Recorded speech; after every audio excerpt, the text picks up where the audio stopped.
All right, welcome back to the Explainer, everyone. Today we are mapping the exact path an abstract thought takes to actually become physical reality.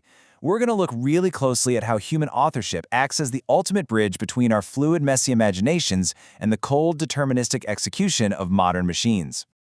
Okay, let's just take a quick look at the agenda. We'll start by crossing the semiotic bridge, then look at tricking rocks into thinking, face the danger of algorithmic distortion, discuss the return of sweat, and finally ground it all in the law of digital control as the sovereign pilot.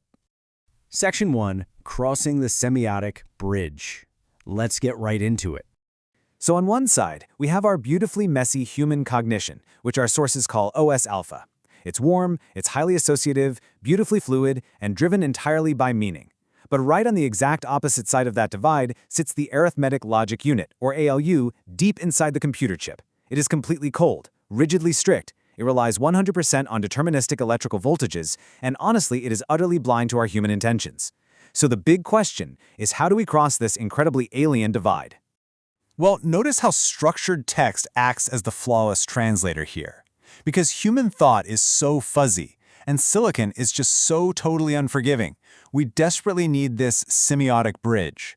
Strictly formatted text like JSON or a Python script acts as this divine script.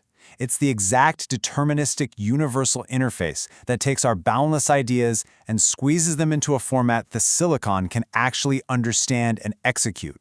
Section 2, Tricking Rocks into Thinking. Let's see how this bridge actually translates into a physical workflow.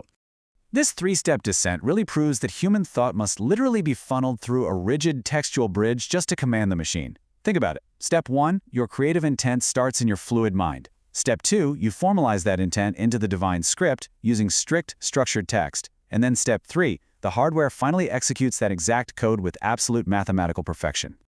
I absolutely love this quote from our sources. You are quite literally tricking rocks into thinking using lightning and text. It just beautifully demystifies the whole magic of it. You know, there is no magical ghost in the machine, and AI doesn't genuinely understand you. We are simply using heavily structured text and carefully directed electrical currents to literally force physical silicon rocks to enforce our human will. It's just explicit commands turning digital logic into tangible physical movement. Section 3, Danger of Algorithmic Distortion. But as we start integrating massive AI systems into this pipeline, we introduce a terrifying new villain. We really have to remember that AI completely lacks creative agency. Because AI relies on probabilistic tokenization, it inherently guesses. It arbitrarily chops up meaning into this massive amalgamation that is entirely devoid of a true continuous human origin point. It basically hallucinates, creating this foggy automated miasma that distorts your original intent. We call this algorithmic distortion. You simply cannot just throw vibes at an AI and expect deterministic perfection. It doesn't work that way. And this brilliantly illustrates the tension highlighted in recent security research.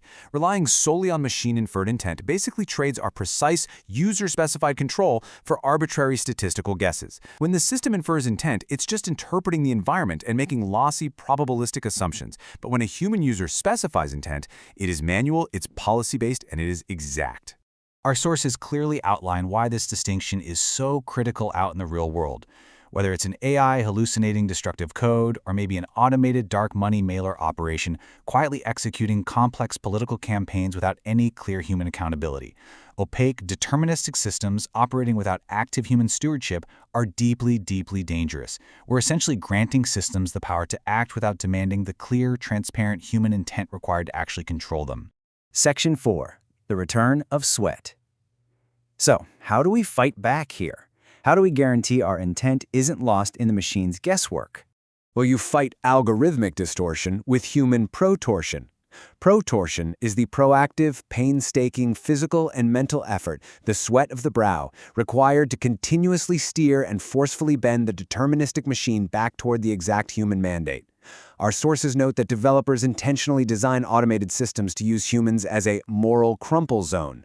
Just like the front of a car crushes on impact to absorb a crash, tech companies put you in the loop to absorb the legal and ethical liability when their algorithms inevitably fail. You cannot just be a passive moral crumple zone. You have to actively engage in protortion, rolling up your sleeves and sweating over the text to lock in absolute truth. The burden of execution has evolved immensely over time. Back in ancient times, the author was seen as a weaver, sort of collaboratively catching and intertwining divine ideas. Then, in the 18th century, we invented the myth of the romantic genius, pulling brilliant ideas from thin air. But today, you are the algorithmic orchestrator. You surrender the tedious mechanical rendering, the pixel painting, or the syntax generating to the machine. But the overarching mandate, the strategic control, and the sweat, those remain entirely yours. Section 5. The Law of Digital Control. Now, the absolutely crucial point here is that this philosophical journey directly anchors into hard legal reality right now.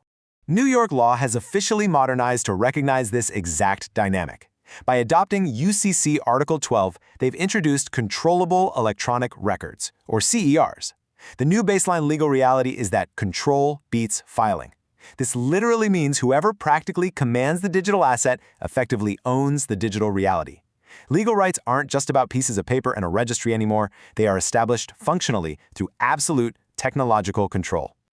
Under UCC Article 12, control isn't just some generic contract clause. To actually have legal control, you must have the exclusive technological ability to enjoy the asset's benefits, prevent others from doing so, and transfer that ability to someone else. It requires the literal, evidentiary ability to execute cryptographic keys and command the asset's physical reality. This is the legal manifestation of the semiotic bridge. Whoever can definitively write the divine script to move the asset owns it. Section 6. The Sovereign Pilot. Which brings us to the climax of our explainer, and ultimately, your role in this new digital economy. Manual authorship overrides automated miasma. The only path to bit-perfect data is the sweat of the brow. The machine is an incredibly powerful brush, no doubt about it. But you must remain the undeniable painter. True creation demands biological friction, lived experience, and active intent. You have to actively hold the reins of the divine script, applying your unique human intent, while the deterministic machine simply acts as the agent cell executing the mechanical sweat. I want to leave you with this final, really provocative thought.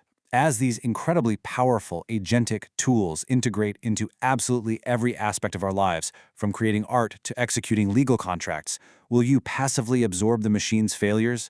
Or will you actively wield the divine script, embrace the sweat of the brow, and claim the true magic of authorship? Because if we stop writing the bridge ourselves and surrender text entirely to automation, who actually controls the physics of our digital reality? The choice is entirely yours. Keep learning, keep questioning, and I'll catch you next time.